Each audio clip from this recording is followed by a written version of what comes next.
Hello, growers. Protect your crops from harmful insects with Modern Growers Insectanet. This top-tier insect netting made by Modern Grower shields your plants from pests and harsh weather, boosting your yields without harmful sprays. Insectanet's unique design allows 90% of the light to pass through and is easy to use with low tunnel systems like our Quick Hoops. It's soft, elastic, and durable, perfect for field use to help ensure that your crops thrive. Say goodbye to pest damage and hello to healthier, market-ready produce. Invest in Insectanet and see the difference it makes. Get Insectanet at shop.moderngrower.co or using the link below. When you look at suggestions from customers of features, improvements, how do you prioritize what to do next, which ones are critical, which ones can be backburnered? Many businesses get a lot of customer feedback, some good, some helpful, some not so helpful. It can be a path to move forward, and it can be just a bunch of noise that entangles you up and slows you down. You have a lot of users, you see a lot of feedback. How do you prioritize what comes in? Yeah, it's true. We have a lot of feedback that comes in, and we have a big backlog as well, right, from all of that feedback. And some of it, yeah, it goes through a prioritization process. One is this a critical bug that is breaking things that it's got to be fixed? Otherwise, people just can't keep using Seedtime, or the user is stuck, right? So if it's critical, obviously that gets bumped up to high priority with our current feature set.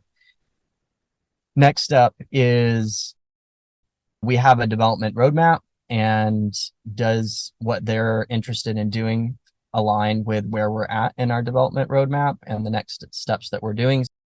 When we're building out, for example, this year we built out Seedtime Layout, which is the whole layout visual tool. And we got tons of feedback on layouts. And we asked people, hey, what do you love about other garden planners you use? What do you hate? We want to build something that really meets your specific needs. And so we take all of that information in, and then we have to narrow those feature requests and stuff down to what's going to be a minimum viable product, right? What can we get out the gate that's going to take the most of what people want, and build that.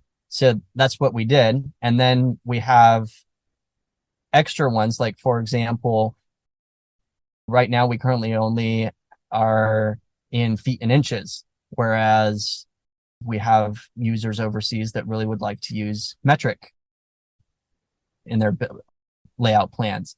And that's one of those things where that is super important, but people can, for the meantime, make those adjustments manually. It's not fun for our users, but the option is there. And so we have to take those priority lists. And the way that our development company works with us in doing that is we divide it into musts. There's four levels: musts, shoulds, coulds, and won'ts. So musts are, hey, these are things that have to happen in order to have a viable product. Shoulds are the things that, hey, we should get this done because it's going to make it a lot better. And then coulds are, we could do that, and that would be fantastic. But if we can't get to it, we're going to push it off into the backlog, basically. And then won'ts are just the things that don't make the cut whatsoever. What determines what doesn't make the cut? Yeah. I mean, obviously you probably have stuff that's just totally random, like it's not tied to the core direction. Hey, you should have, I don't know, a Christmas list feature in it or something Right. like that. Yeah. Or is it stuff that's just, it's too uneconomically viable? How does something end up on the won't list? Yeah. Yeah, I would say there's definitely multiple ways that something can end up on the won'ts list. One is if it's just not developmentally possible, right? So that's one aspect.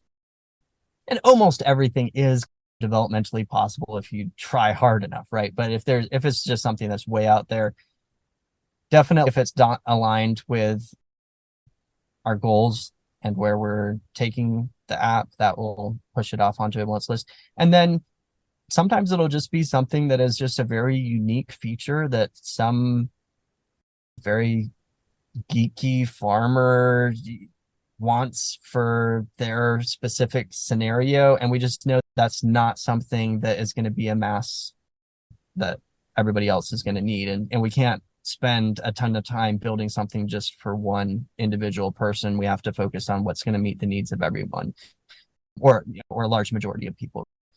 So that's the way something would also get onto a won't list. And if it's not really way out there and we see potential in how it could help other people, then we might put it on the could list, right? And it'll be way down in the backlog, but hey, we can swing back around to that idea at some point in the future. If you enjoy this podcast, then be sure to check out Farm Small, Farm Smart Daily, where you can get your daily dose of farm wisdom. Tune in every day to learn the latest tips, tricks, and stories from the world of farming. Whether you're a seasoned farmer or just getting started, our podcast has something for everyone. Join us as we explore topics like farm business, crop planning, soil management, and tools and technology. Start your day off right with Farm Small, Farm Smart Daily, available on all major podcast platforms. Don't miss out. Subscribe today.